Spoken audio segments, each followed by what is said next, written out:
tentang Kerajaan Majapahit dan Kerajaan Buleleng. Letak geografis Kerajaan Majapahit. Secara geografis, letak Kerajaan Majapahit pada masa itu adalah wilayah yang dianggap sangat strategis.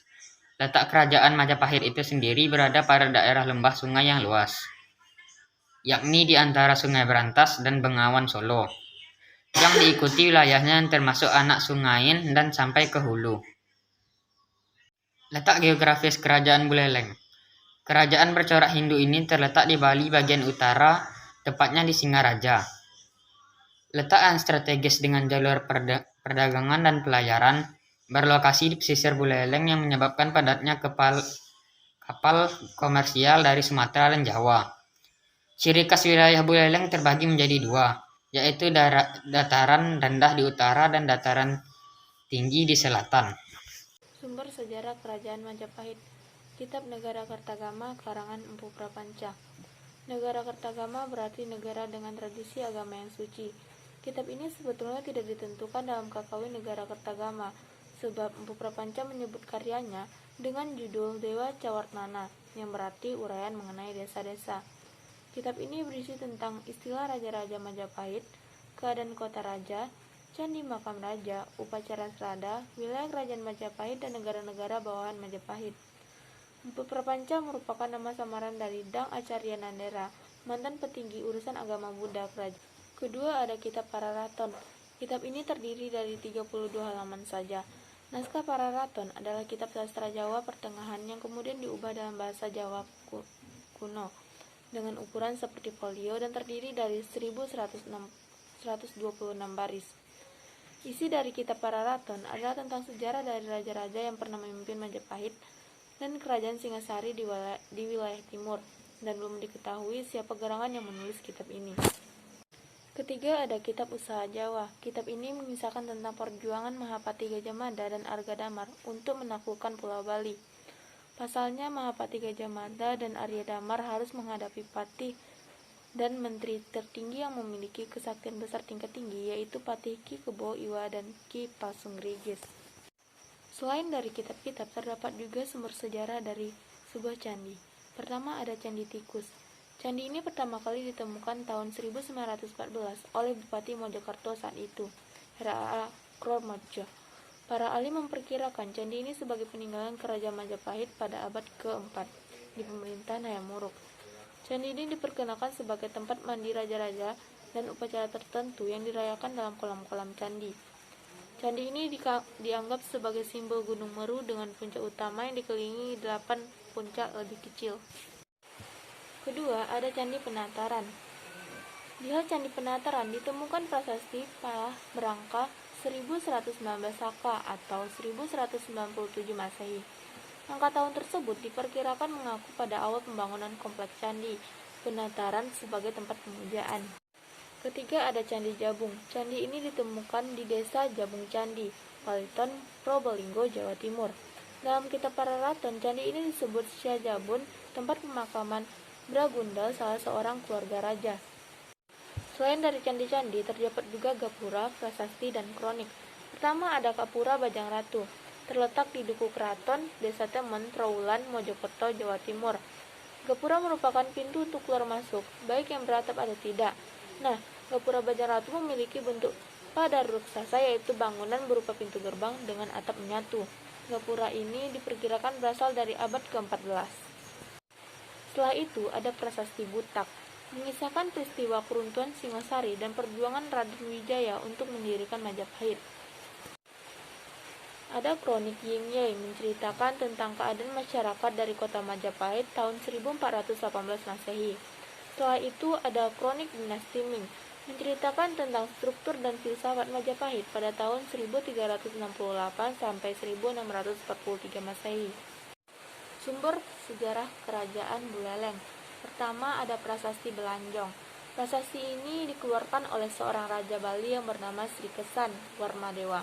Pada prasasti ini disebutkan kata Waldapiwa yang merupakan sebutan untuk Pulau Bali. Prasasti ini bertarik 835 caka atau setara dengan 1913 Masehi.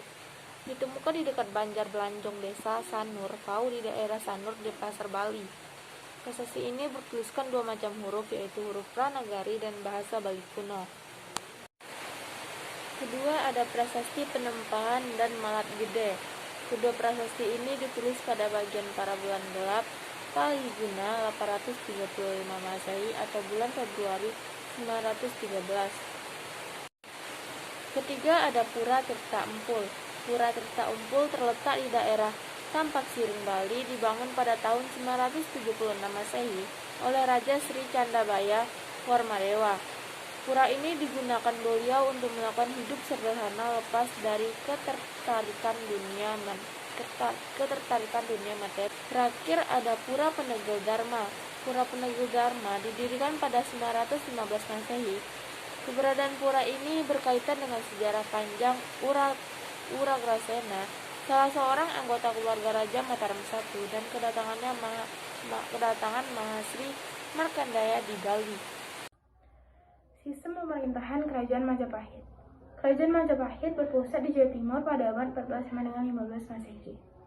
Kerajaan Majapahit didirikan oleh Kertajasa Jayawardhana atau Raden Wijaya yang pada saat itu memerintah pada tahun 1293 sampai dengan 1309 Masehi.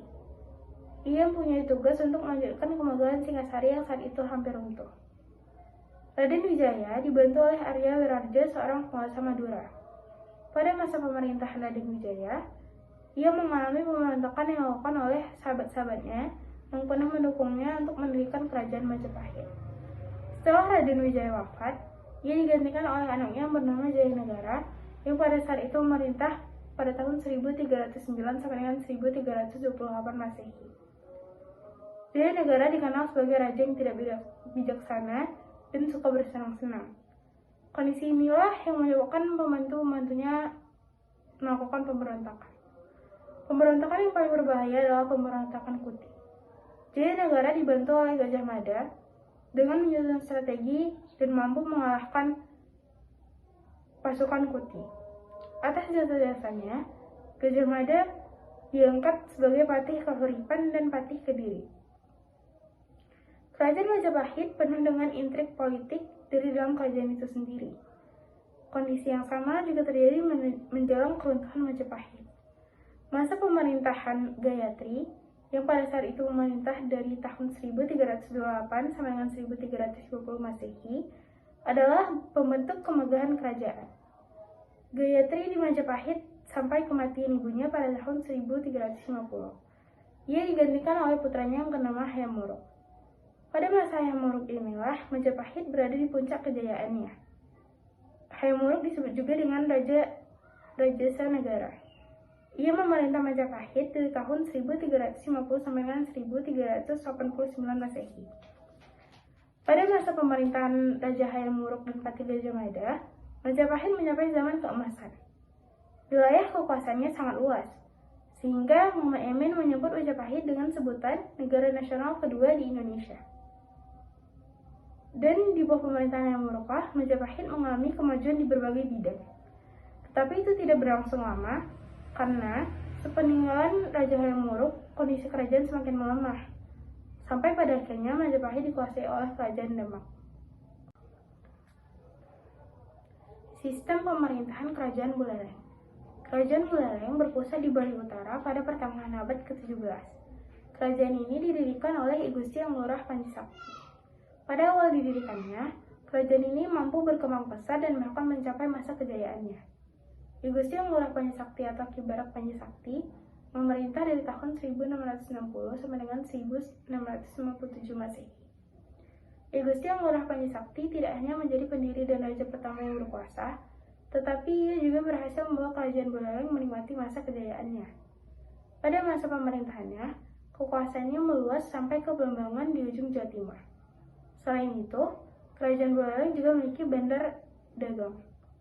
Setelah I Gusti Yang Lurah Panjasakti meninggal pada tahun 1704 Masehi, kerajaan Buleleng mulai mengalami kemunduran karena putra-putranya memiliki perbedaan pendapat.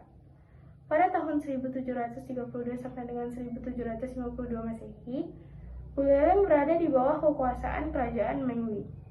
Setelah sempat merdeka selama hampir 3 dekade, Kerajaan Buleleng kembali tunduk kepada penguasa di Bali lainnya pada tahun 1780 Masehi. Kali ini kepada Kerajaan Karangasem, di mana rajanya kemudian membangun istana dengan nama Putri Singaraja. Sejak saat itulah Raja Buleleng berasal dari Wangsa Karangasem. Pada tahun 1846 Masehi, Kerajaan Buleleng yang saat itu dipimpin oleh Ki Gusti Made Karangasem diserang oleh Belanda. Dalam serangan itu, Ki Gusti Made Karangasem memimpin perlawanan bersama Patih dan Panglima perangnya. Patih dan Panglima perang Kerajaan Buleleng pada saat itu adalah Ki Gusti Ketut Jelantik.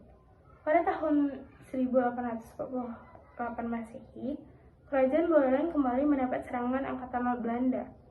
1 tahun kemudian, Buleleng akhirnya menyerah setelah Belanda menghancurkan benteng Jagaraga. Saya akan menjelaskan tentang keruntuhan Kerajaan Majapahit. Keruntuhan Kerajaan Majapahit lantaran adanya berbagai polemik internal dan ancaman serangan dari Kesultanan Demak sebagai kerajaan Islam pertama di Jawa. Pada masa pemerintahan Behrey Kertabumi atau Brawijaya V pada tahun 1468 hingga 178 Masehi, posisi Majapahit semakin terdesak. Kesultanan Demak didirikan oleh seorang pangeran dari Majapahit bernama Raden Patah, putra kandung dari Brawijaya V dari istri seorang wanita berdarah Cina bernama Siu Banci. Kesultanan menyerang Daha atau ibu kota Majapahit pada tahun 1517. Yang berdampak pada perekonomian Kerajaan Majapahit. Kerajaan Majapahit menjadi lumpuh saat itu. Serangan itu dipimpin oleh Pati Yunus, Sultan Demak kedua dan menantu dari Raden Patah pada tahun 1488 hingga 1521 Masehi. Kesultanan Demak kembali menyerang Daha di bawah komando Sultan Trenggana. Pada tahun 1527 Masehi, ia adalah penguasa ketiga Kesultanan Demak yang merupakan adik dari Pati Yunus. Serangan inilah yang membuat Daha runtuh sekaligus menghancurkan Kerajaan Majapahit. Kerajaan yang pernah menjadi yang terkuat dan perkasa di Nusantara akhirnya harus runtuh untuk selama-lamanya. Tentang keruntuhan Kerajaan Buleleng. Ekspedisi 1 pada tanggal 18 Juni 1846. Dalam ekspedisi pertamanya, 1846, Belanda mengirim 1.700 pasukan yang dipimpin Van des Bos. Kerajaan Buleleng yang meski mendapat bantuan dari sekutunya seperti Kerajaan Karangasem, Klungkung, Gianyar, dan Mengwi, tidak dapat mempertahankan kerajaannya. Bersamaan dengan jatuhnya pusat Kerajaan Buleleng ke tangan Belanda, menyebabkan Laskar Buleleng terdesak. Atas desakan Patih Jelantik, Raja Buleleng telah mengambil keputusan untuk mengundurkan pasukannya ke Buleleng Timur, memasuki desa Jagaraga, serta menetapkan untuk menggunakan Jagaraga sebagai benteng konsolidasi kekuatan dan sebagai ibu kota kerajaan yang baru. Ekspedisi 2. Perang Jagaraga 1, 7 Maret 1848. Kapal perang Belanda mengirim 2.265 serdadu yang dipimpin Mayor Jenderal Van der Witch di Sangsit. Dengan dibangunnya benteng Jagaraga dan berkat kegigihan para laskar yang dipimpin Patih Jelantik, pasukan Belanda dapat dipukul mundur. Di sini para laskar dapat mengalahkan Belanda dengan mutlak. Ekspedisi 3. Perang Jagaraga 2, 15-16 April 1849. Kekalahan yang di luar dugaan Belanda dari rakyat Bali membuat Belanda menjadi geram, dan pada tahun 1849 Belanda mengirimkan pasukan yang jauh lebih banyak, yakni 15.000 pasukan lebih yang terdiri dari pasukan infanteri, kavaleri, artileri, dan zeni. Serangan tersebut dibalas oleh rakyat Bali dengan perkukutan, yaitu bertempur sampai titik darah penghabisan. Akhirnya benteng Jagaraga jatuh ke tangan Belanda. Setelah benteng Jagaraga jatuh, serangan diarahkan ke Klungkung, Karangasem, dan Gianyar. Baru pada tahun 1906 Belanda dapat menegakkan kekuasaannya di Bali. Jadi begitulah terjadinya keruntuhan Kerajaan. Peninggalan Kerajaan Majapahit. Peninggalan Kerajaan Majapahit setelah keruntuhannya meliputi situs candi, karya, sastra, dan prasasti. Peninggalan tersebut kelak menjadi salah satu sumber sejarah kerajaan. Peninggalan sejarah tersebut yakni sebagai berikut. Kitab Negara Kertagama karangan MPU Prapanca, Kitab Sutasoma karangan MPU Tantular, Candi Panataran, Candi Jabung, Candi Tikus, Candi Bajang Ratu, dan Candi Brahu. Peninggalan sejarah Kerajaan Buleleng. Peninggalan dari Kerajaan Buleleng setelah keruntuhannya berupa Perempatan Agung, Masjid Agung Jami, Pura Penagil Dharma, Pura Tirta Empul, Prasasti Blancong, dan Prasasti Malat Gede. Sekian dari saya. Assalamualaikum warahmatullahi wabarakatuh.